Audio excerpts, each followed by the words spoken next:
neste momento, Deus, através desta emissora, leva até você mais um programa de fé, com mensagens, hinos e orações a seu favor.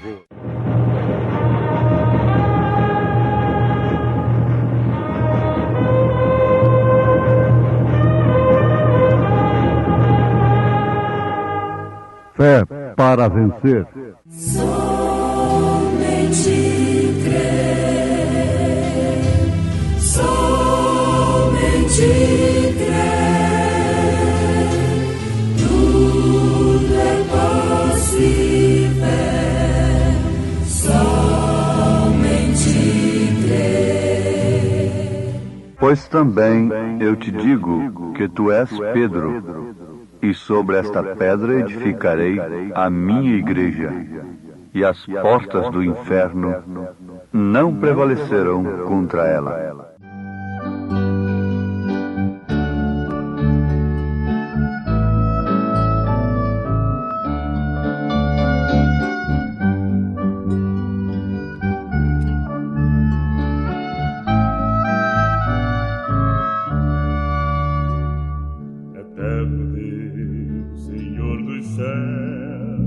És minha luz e salvação, eterno Deus, gracioso Pai, sempre o teu nome eu louvarei. A ti entrego meu coração e todo o meu ser. Dá-me paz, real poder e consolação.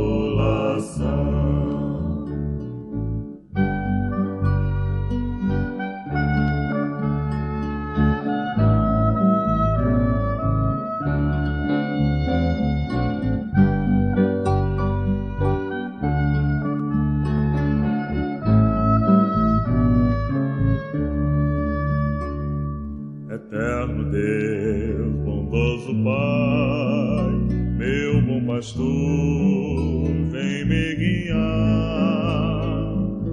vem me proteger, meu dia a dia amparar.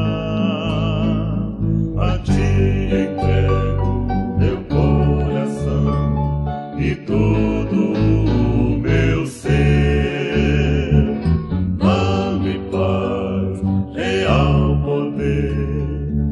E consolação.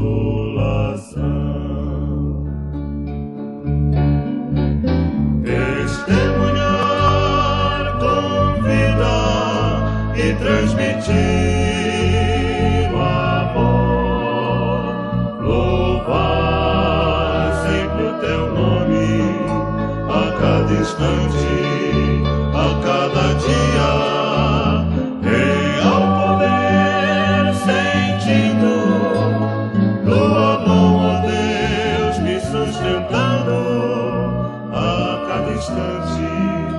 A cada dia do meu viver,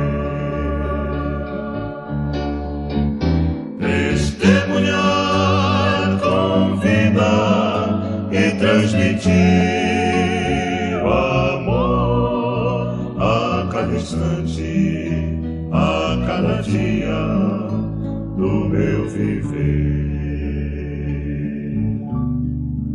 A cada instante, a cada dia do meu viver.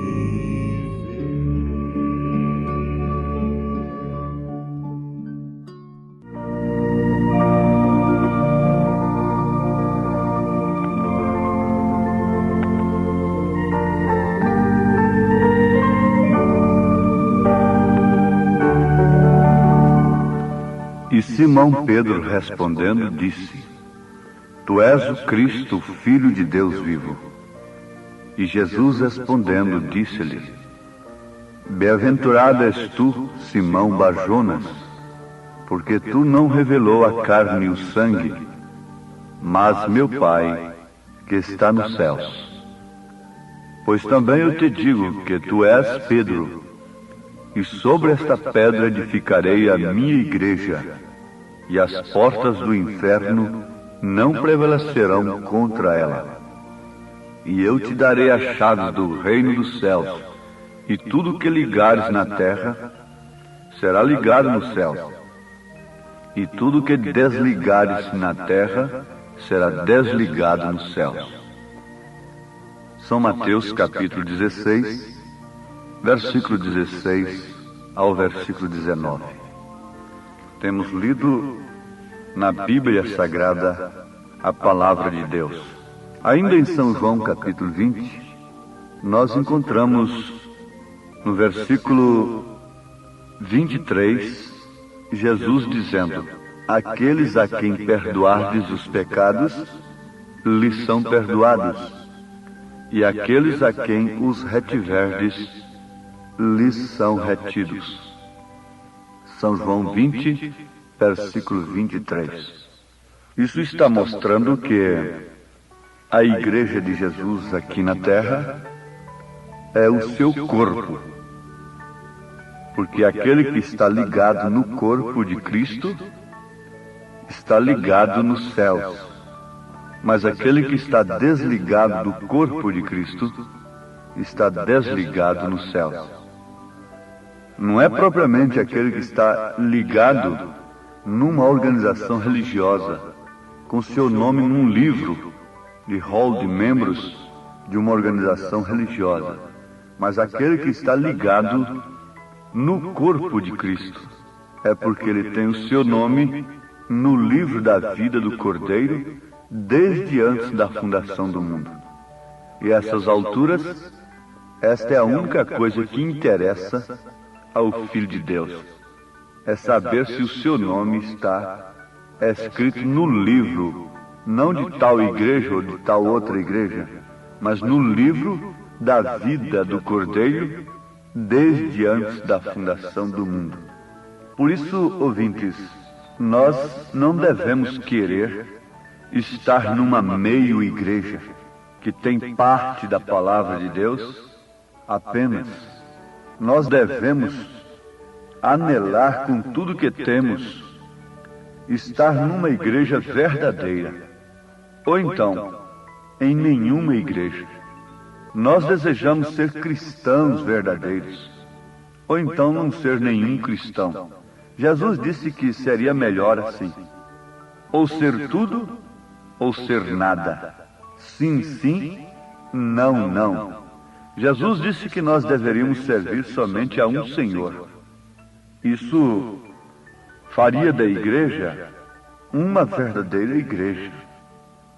Se não fosse as doutrinas dos homens, que começam a facilitar a Bíblia, a vida cristã, para as pessoas, cauterizando as suas consciências.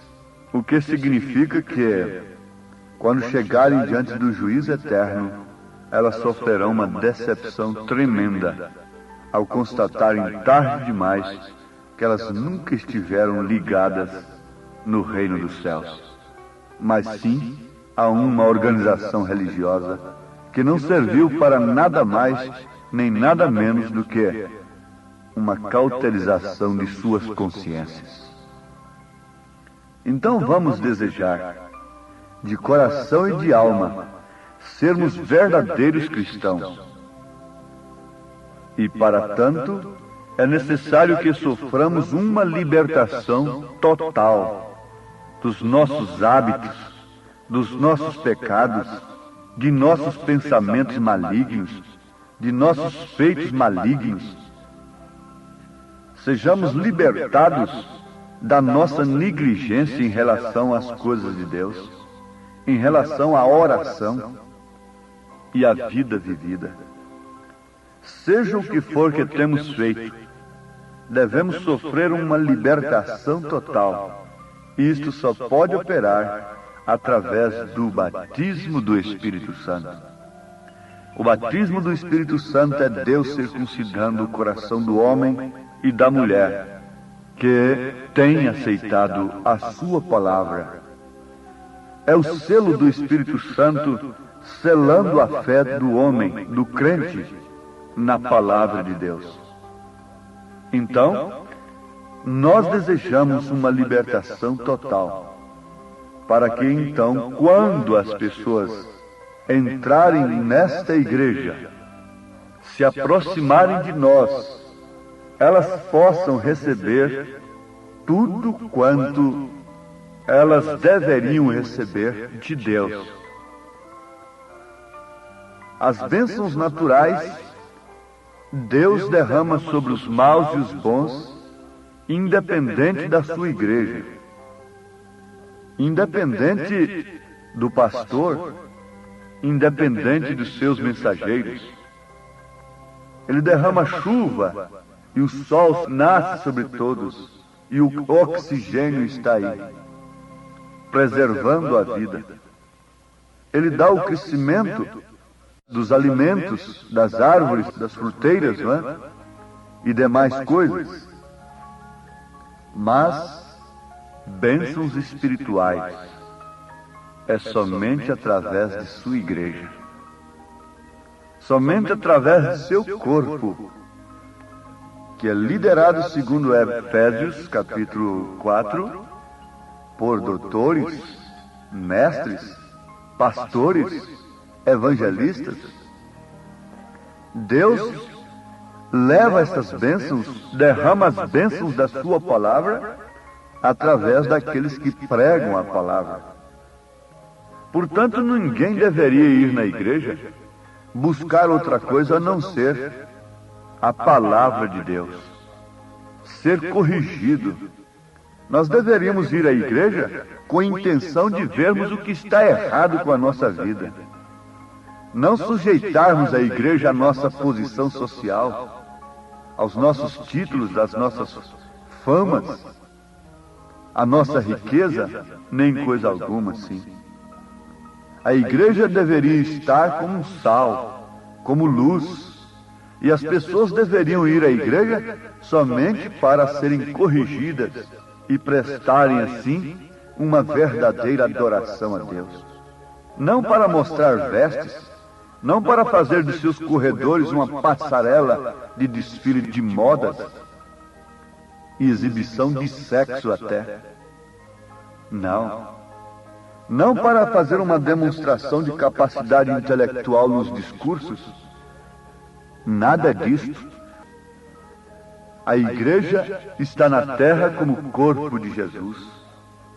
E quando Jesus chegava em algum lugar e que alguém se aproximava dele, com fé algo acontecia.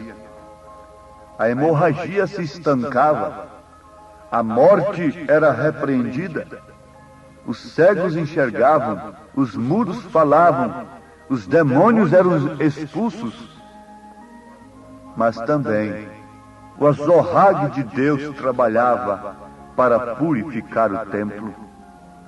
Jesus não permitiu que a igreja fosse um palco de comércio.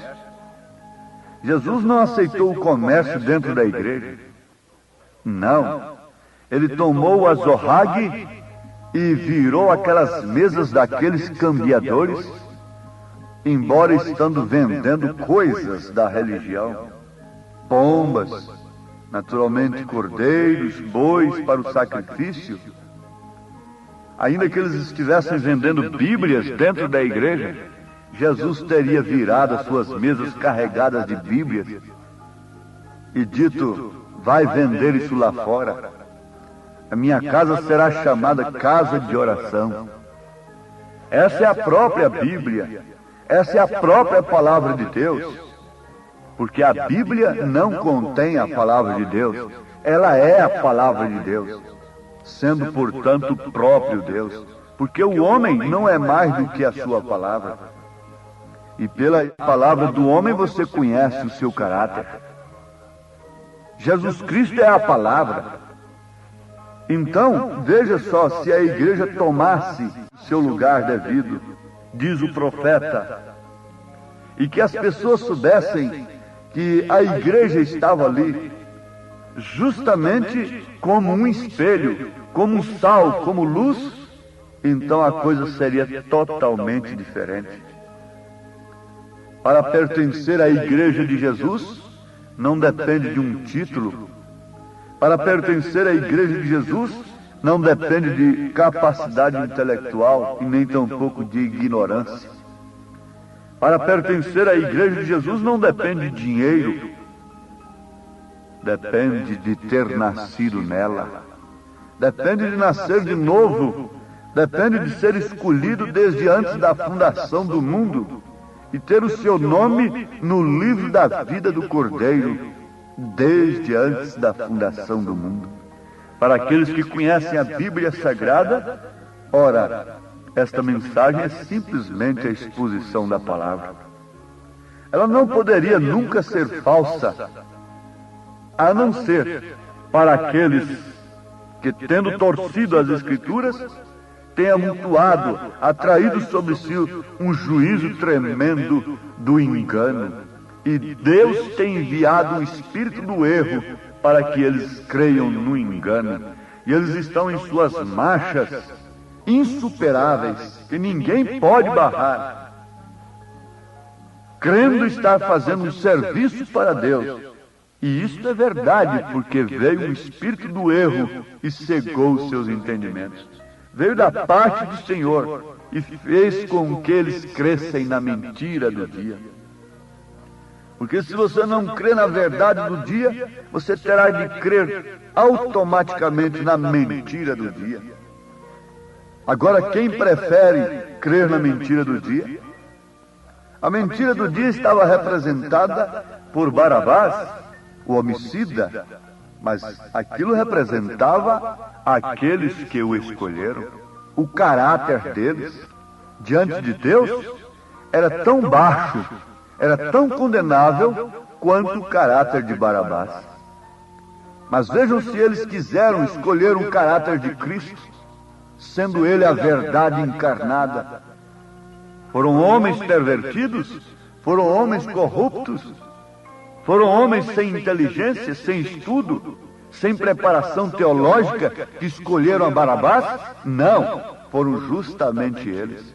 Mas a escolha deles mostrou como, num espelho verdadeiro, a posição e o estado deles diante de Deus. O que o homem tem escolhido, o que a mulher tem escolhido, mostra perfeitamente a sua situação, o seu estado espiritual diante de Deus.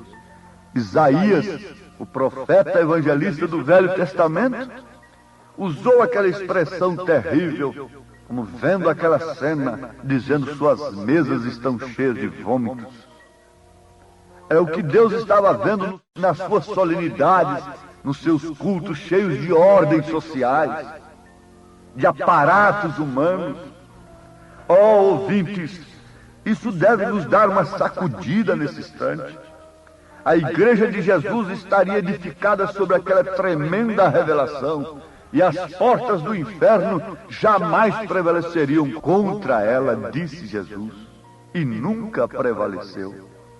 Quando o diabo abriu as portas para a igreja, o inferno abriu suas portas para a Igreja de Jesus, através do imperador Constantino.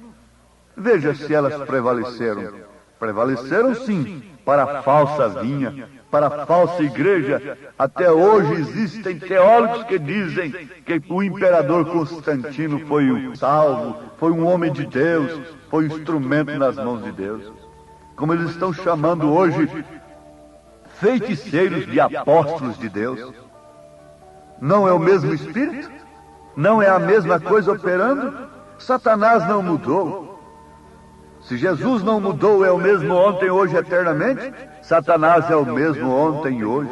Só não é eternamente, porque ele será lançado no lago de fogo com todos os seus súditos. Mas ele procurou abrir as portas para a igreja. E a igreja diz que foi Deus que abriu aquelas portas. E ela continua dizendo, quando lhes encaminha alguma coisa material, ela diz que foi Deus que abriu aquelas portas, para ela crescer mais, para ela se jactanciar mais, para ela se orgulhar mais, para ela amparar mais a posição social dos homens e demais coisas. Bom, Deus está nos abençoando, Mas a igreja revelada, a igreja que vê o Pai no Filho, como Pedro viu, rejeita essas portas abertas por Satanás. As portas do inferno não prevalecerão contra ela. Mas contra ela quem? Seria contra elas? Se fossem elas, qual delas? A mãe ou as filhas? Para a mãe e as filhas, existe um fim especial. Lá está em Apocalipse, a partir do capítulo 17. Para a mãe e suas filhas, há um fim especial. Ela encheu seu cálice de doutrinas fornicárias e deu para todas as nações beberem. Apocalipse 17, eu não estou falando nada de mim, estou falando das Escrituras, da Bíblia Sagrada, que hoje tem monumentos por várias praças por aí. Outrora fora queimada, excomungada e chamado livro do capeta, como foi chamado na minha terra natal, e queimado na porta da igreja. Hoje tem monumentos, hoje leiam a Bíblia, pregam nos carros, leiam a Bíblia, leiam a Bíblia, porque essa leitura natural de hoje não tira ninguém de nós mesmos. Mas aqui está a verdade. Apocalipse 17 mostra que ela está sentada sobre muitas águas, o que quer dizer povos, com seu cálice de fornicação, com muito dinheiro, com muito ouro, com muita prata, mas condenada a uma queda terrível. Caiu a grande Babilônia. Mas antes dela cair, houve um eco do anjo. O anjo veio, o mensageiro veio e disse: sai dela, povo meu, para não seres participantes dos seus pecados e para que não incorras em suas pragas. É o povo de Deus, é o povo meu que tem que sair dela. Sair de suas doutrinas, especialmente de sua doutrina mãe, que diz que Deus é 3 pessoas. Você não pode ter o Pai sem ter o Filho, disse São João, que quem tem o Pai tem o Filho. E como você poderia ter 3 pessoas em você? Apenas uma nota para você ter a revelação de onde parte a coisa. Você vê aquela grande árvore frondosa ali, mas veja, nasceu de uma pequena semente. Você vê essa grande coisa hoje aí, esse monstro terrível, esse poder material terrível, nasceu de uma semente, de uma pequena semente nicolaíta, de um falso cavaleiro que cavalgou num cavalo branco para conquistar os leigos, tirando aqueles que Deus chama por vocação divina da frente da igreja e estabelecendo um meio intelectual para a direção dela. Isso é a doutrina nicolaíta, que significa conquistar os leigos. Mas aqui está a denúncia de Deus nesta hora presente, quando o sol se declina, a escuridão tem tomado conta, raia uma luz no entardecer. Elias levantou a bandeira da verdadeira mensagem, que é a bandeira que o Espírito aurora quando Satanás vem como águas impetuosas contra sua igreja. É melhor que tenhamos Satanás contra nós do que termos suas portas abertas e aceitas inocentemente. Seria como que entrar no laço do passarinheiro e na peste perniciosa. Deus nos guarde, ouvintes, deste grande mal, em nome de Jesus Cristo. Amém.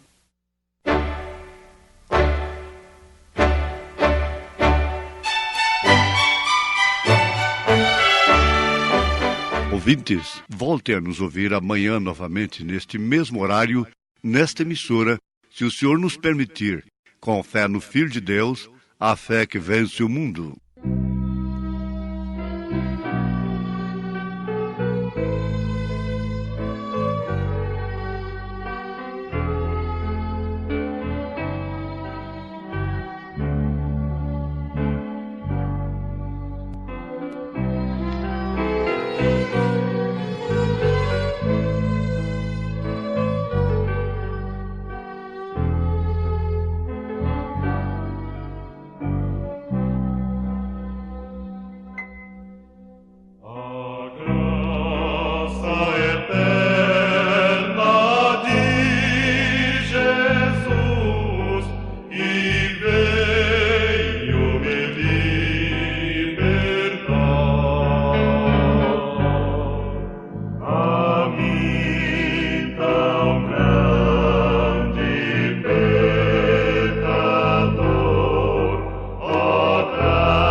que a figueira não floresça, ainda que a videira não dê flor, ainda que o rebanho meu pereça, eu sempre ao fiel darei louvor.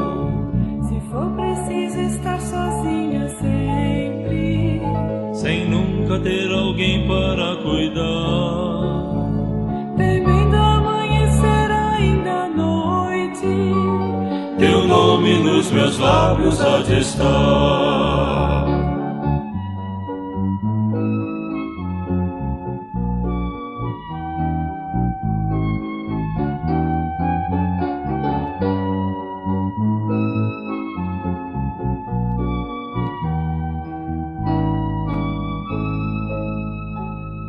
Então me alegrarei no meu Senhor.